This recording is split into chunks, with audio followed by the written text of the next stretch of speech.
Hello Christchurch and welcome to this latest video update. These are designed to keep us connected and encouraged during this time.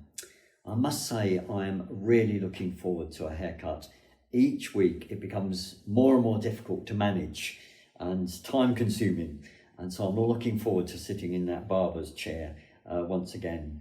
Today though, I want to speak to you about wisdom, and in Proverbs 4 verse 7 we read these amazing and profound words. Listen to them. The beginning of wisdom is this: get wisdom. It's like saying the beginning of the race is the start line. It's so obvious, it makes sense. You cannot finish a race until you start the race. The starting place is where you begin. So to become wise, we must start on the road to wisdom. Wisdom is not an intellectual thing, it's a heart thing. Some really clever people make unwise choices and repeatedly make unwise choices. On the other hand, relatively uneducated people can make excellent life decisions and choices. The book of Proverbs is full of bite-sized insights into wisdom. It tells us that the fear of the Lord is the beginning of wisdom. To get wisdom, we must fear God. That's the starting place. Recognizing who God is, his holiness, his perfection, his beauty, his justice, his eternal nature, his love for his people and creation, his gift of salvation. I could go on and on. To fear God in a reverent and a holy way is the beginning.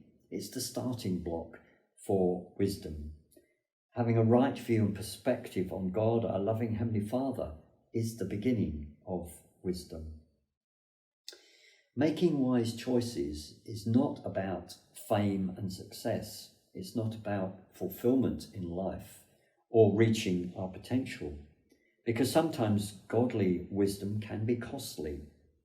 Making godly and wise choices can cost us friendships, career opportunities, house moves. It can cost us popularity and even income. But ultimately, if we are walking in godly wisdom, walking in the gift of wisdom, then we'll be walking in the blessing and favour of God.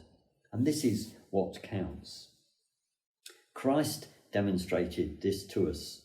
We're told of Jesus in his early life, when he was a young lad, that he increased in wisdom and stature and in favour with God and man. Wisdom is a gift for God's people. We can receive his wisdom in the everyday and in the ordinary. Wisdom is a gift for you.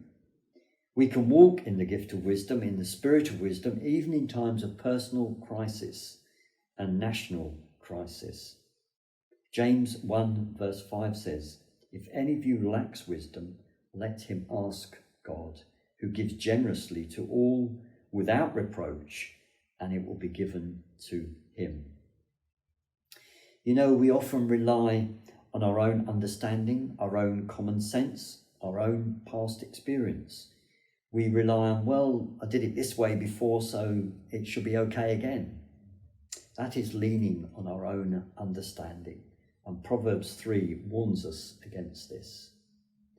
In the past, you know, I've made some unwise decisions because of pride. And like so many, I think I have the answer. Wisdom is knowing that actually you don't have all the answers. So asking God for wisdom has become a regular prayer of mine, because at times I really do lack wisdom. And you know, we have a Father who delights in giving us the gift of the Spirit of wisdom. Therefore, can I encourage you this week, in the small and large things of life, in the everyday and in the exceptional, ask for the spirit of wisdom. In employment and business decisions, in your family life, in how you spend your time and resources, in sharing your faith, in how you use your God-given gifts and talents, ask for the wisdom of God. God gives generous amounts of wisdom to his people. And you know, heavenly wisdom will never disappoint. So bless you all this week. I give you all a virtual hug.